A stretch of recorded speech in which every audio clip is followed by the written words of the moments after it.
Brillanti Dance. Kull nhar ta' ġimgħa fi 8:30 dejjem fuq One.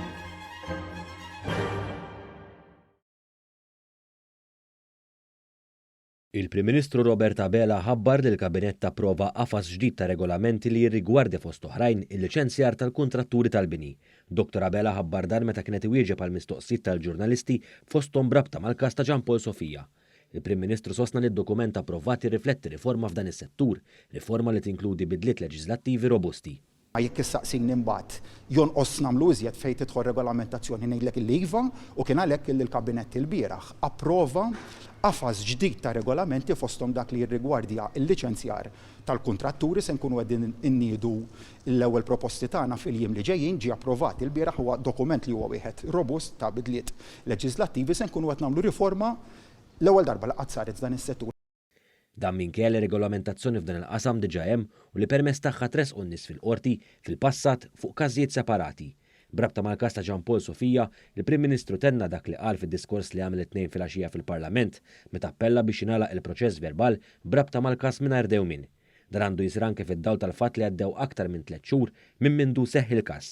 Il-Prim Ministru aċċenna wkoll għal dak li qalet l-Oppożizzjoni brabta mal-każ u spjega li fil-verità inkjesta pubblika fixkel u mhux riċerka tal-ġustizzja. L-ikbar żball li qed tagħmel l-Oppożizzjoni huwa li qed tipprova iddaħħal il-ħsieb illi l-inkjesta maġisterjali ma tistax tidentifika n-nuqqasijiet kollha li waslu għall-akkadut. Dik ma hija minna xejn il-maġistrat inkwirenti għandha seta' mill-aktar wiesa fil-liġi li tidentifika n-nuqqasijiet kollha li waslu għal dak l-akkadut, jiġifieri n-nuqqasijiet tal-persuni involuti. Fuq is-suġġett Dr. Abela qal li kellu diskussjonijiet twal ma' ommu Mr. Jean Paul Sofia brabta mal-każ u temm jgħid li huwa inġust li minn dan il-każ sensittiv l-Oppożizzjoni qed tipprova tikseb kapital politiku. Li jiddispjaċini huwa li hemm oppożizzjoni li qed tipprova tirkeb fuq il-weġat ġenwini ta' familja u minn dik il-weġa ġenwina ta' familja qed tipprova toħloq kapital politiku. Dak m'għandux ikun aċċettabbli. Hawnhekk qed nitkellmu dwar ħajja ta' żagħżugħ li ntilfet b'mod mill-iktar inġust u dwar żewġ ġenituri li tilfu l-iktar ħaġa l-iktar persuna għażiża għalihom. Intant dwar il-ħatrit ta' Kummissarju għall-Standards u Ombudsman, il-Prim Ministru Robert Abela nnota kif il-kap tal-Oppożizzjoni Bernard Grech bil-kemm awgura lill-Prim Imħallef Emeritu Joseph Azzopardi għal kariga ġdida tiegħu bħala Kummissarju għall-ħarsin tal-Standards fil-ħajja pubblika. Dr. Abela qal dan propju ftit minuti wara li ttieħed il-ġurament minn Dr. Azzopardi. Il-kap tal-Oppożizzjoni segwa wara l-passi tal-Aqda Repubblika li wkoll ma ferħix lill-Kummissarju għall-Standards il-ġdid. Il-Prim Ministru tenna dispjaċir tiegħu għal mod kif l-Oppożizzjoni fil-Parlament iddibattiet dan is-suġġett tant li provat kisser bniedem qabel daħal fil-kariga.